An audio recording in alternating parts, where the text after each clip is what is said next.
cincinnya langsung cair. Coklat. Pencurinya namanya hotdog gitu. 1956 Buya Hamka tidak pernah lulus sekolah hukum, tidak pernah punya gelar profesor doktor, tapi dia punya pengetahuan tentang filsafat dan hukum. Kenapa begitu? Karena Buya Hamka tidak memakai cincin berlian.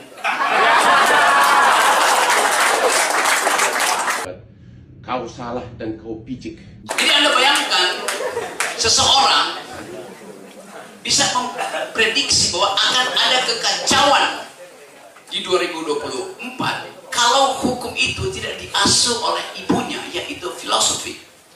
Itu yang terjadi di Mahkamah Konstitusi. Sekedar mendalilkan tetapi tidak tahu konsekuensi dari dalil itu. Nggak cocok. Seringkali dan selalu dalil para pengacara 02 terutama di Mahkamah Konstitusi memakai prinsip bahwa hanya hukum positif yang boleh menjadi acuan pertengkaran di Mahkamah Konstitusi. Kan itu hukum positif. Jangan pakai filsafat, apalagi filsafat yang dianjurkan oleh Rocky Gerung. Mereka terpengaruh sama filsafat kosong dari Rocky Gerung. Yang apa itu hukum positif? Kita di Indonesia memakai hukum positif, mengenal hukum positif melalui doktrin Hans Kelsen. Anda baca tentu itu. Hans Kelsen orang Jerman yang mendalilkan bahwa ayat tidak boleh bertentangan dengan ayat di atasnya. Ada Stephen Baum modeling di situ. Itu hukum positif. Jadi hanya boleh diuji berdasarkan konsistensi antar ayat. Ayat pidana, ayat perdata, ayat konstitusi, kan itu namanya. Dan judul buku itu Pure Theory of Law. benar-benar pepesan kosong, ya. Yang salah diterjemahkan di dalam bahasa Indonesia. Pure Theory of Law. Bukan Theory of Pure Law, tapi Pure Theory of Law.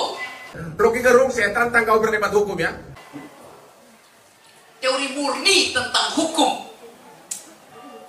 Itu bahasa Indonesianya. Dan di situ dimulai kekacauan cara berpikir kita tentang hukum.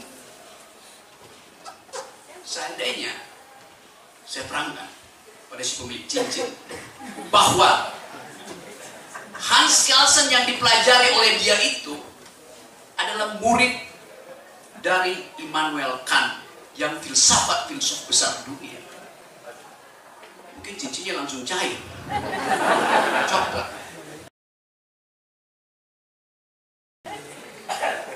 Hans Kelsen menulis Pure Theory of Law mengikuti gurunya Immanuel Kant yang menulis buku Pure Thought, Pure Reason, akal murni. Dan Immanuel Kant adalah seorang filsuf. Jadi Hans Kelsen itu neo-Kantianism. Kalau istilah ini saya ucapkan, Raja Cincin nyari ke Google. Dan dia akan tanya pada Wendra, apa benar begitu? Jadi bayangkan misalnya orang belajar hukum tanpa belajar genealogi dari prinsip-prinsip hukum yang adalah filosofi.